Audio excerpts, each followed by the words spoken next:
Assalamualaikum warahmatullahi wabarakatuh. Nama saya Raihan Aldilfian, saya dari Rasul PES 3. Saya ingin mempresentasikan tugas geografi saya yaitu tenaga endogen dan eksogen. Tenaga endogen. Tenaga endogen adalah tenaga yang berasal dari dalam bumi yang bersifat membangun atau konstruktif. Tenaga endogen ini dikelompokkan menjadi tiga, yaitu satu, tektonisme. Tektonisme adalah peristiwa yang menyebabkan perubahan bentuk kulit bumi.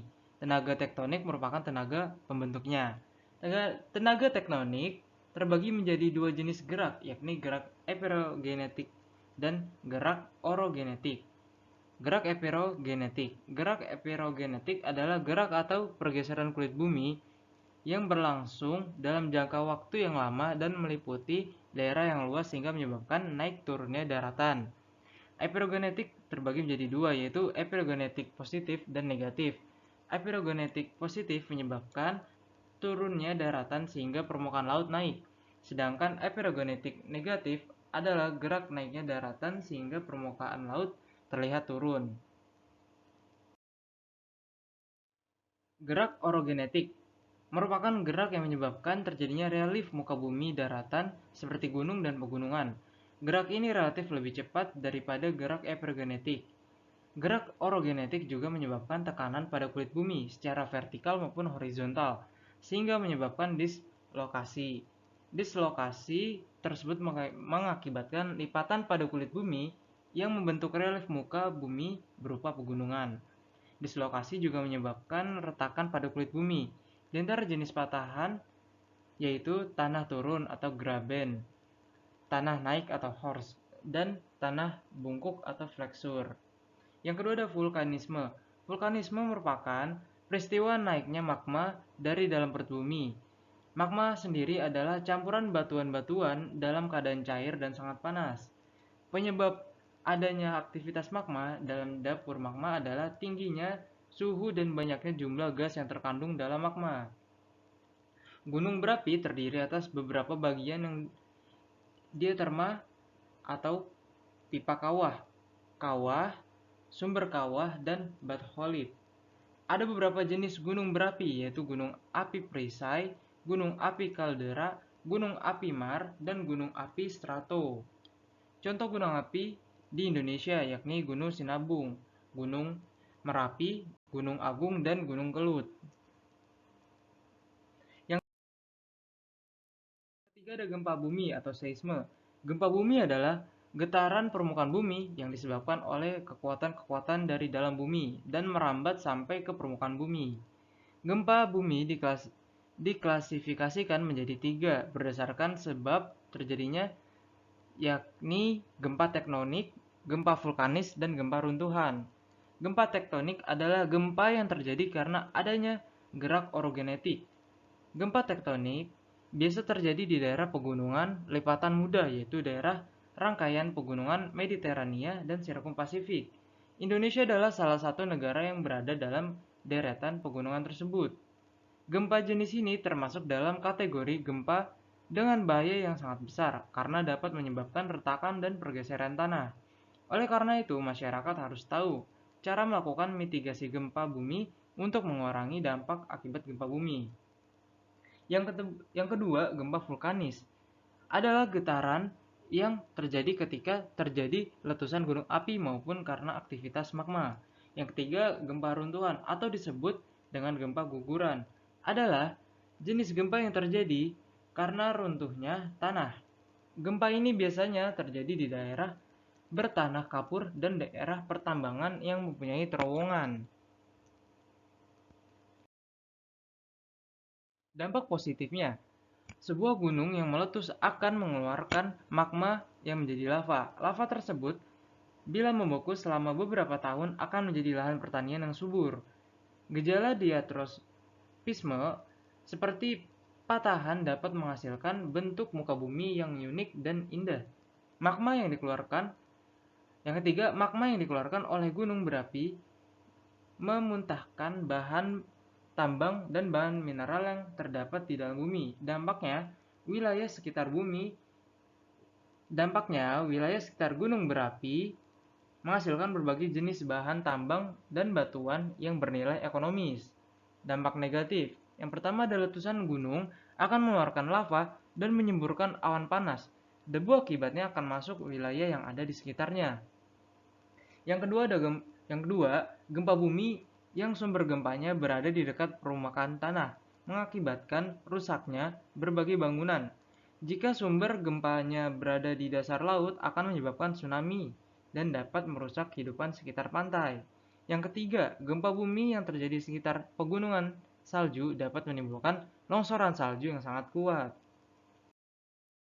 Tenaga eksogen. Tenaga eksogen adalah tenaga pembentuk muka bumi yang berasal dari luar, yakni berupa tenaga air, angin, sinar matahari, maupun tenaga dari makhluk hidup.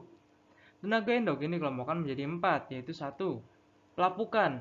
Pelapukan ialah proses hancurnya batuan dari bongkahan besar menjadi bagian yang lebih kecil sehingga menjadi tanah.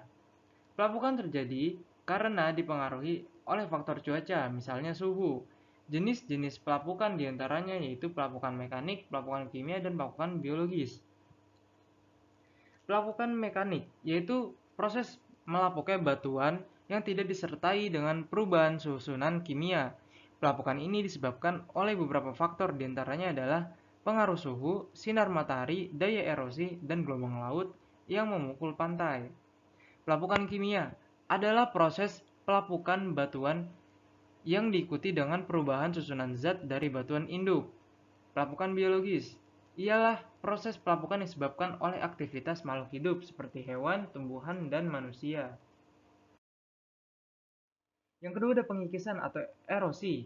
Pengikisan adalah proses pengikisan permukaan bumi oleh media melibatkan pengangkatan partikel batuan. Berdasarkan penyebab ya, erosi dikelompokkan menjadi 4, yakni erosi air adalah erosi pengikisan tanah oleh air yang mengangkut batu-batuan yang telah hancur. Erosi air disebut dengan korasi. Korasi dipengaruhi oleh daya angkut air, keadaan permukaan yang tererosi, dan kecepatan gerak air. Yang kedua ada erosi es. Disebut dengan erosi glasial, yakni erosi yang terjadi di daerah pegunungan tinggi yang mempunyai salju abadi atau es. Yang ketiga ada erosi angin, adalah peristiwa pengikisan yang terjadi karena pergerakan angin. Pengikisan tanah oleh angin mempunyai dampak terbentuknya lubang-lubang kecil di batuan. Yang keempat, ada erosi gelombang laut, disebut dengan abrasi pantai atau erosi pantai. Besarnya kecepatan angin laut atau gelombang dapat menyebabkan terjadinya perubahan bentuk pantai. Bentangan alam yang muncul karena erosi gelombang laut meliputi slive, relung, morena, dan ngarai. Yang ketiga ada pengendapan atau sedimentasi. Sedimentasi adalah proses pengendapan massa batuan atau material yang terbawa oleh angin, air, ataupun es. Ada beberapa jenis proses sedimentasi menurut tempat pengendapnya, diantara yaitu sedimen fluvial dan marine. Sedimentasi fluvial adalah sedimentasi yang terjadi di sungai dan disebabkan oleh air sungai. Sedimentasi marine yakni sedimentasi yang terjadi karena abrasi oleh air laut dan menghasilkan bentangan alam seperti tombolo, serip jembatan, pasir yang menghubungkan dua buah pulau yakni pulau besar dan pulau kecil, gosong, serip suatu daratan sempit di tengah-tengah lautan. Spit serip daratan pasir yang memanjang dengan satu ujung lautan dan ujung lainnya menyambung daratan. Yang keempat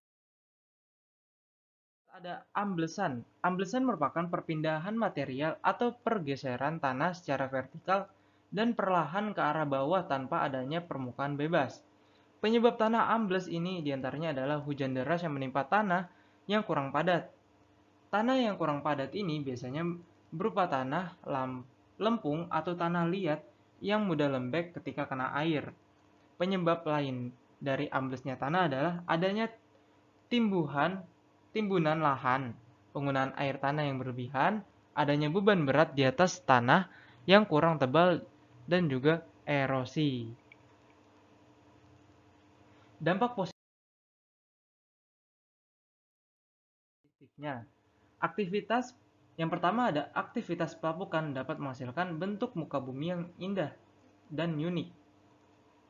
Yang kedua ada proses sedimentasi menghasilkan daratan yang subur. Dampak negatifnya, 1. Erosi yang terjadi secara besar-besaran dapat menyebabkan hilangnya kesuburan tanah. Yang kedua, erosi pada daerah pantai menyebabkan berkurangnya luas lahan pantai. Terima kasih. Sekian dari saya. Mohon maaf jika ada kesalahan kata. Wabillahi taufiq wal hidayah. Wassalamualaikum warahmatullahi wabarakatuh.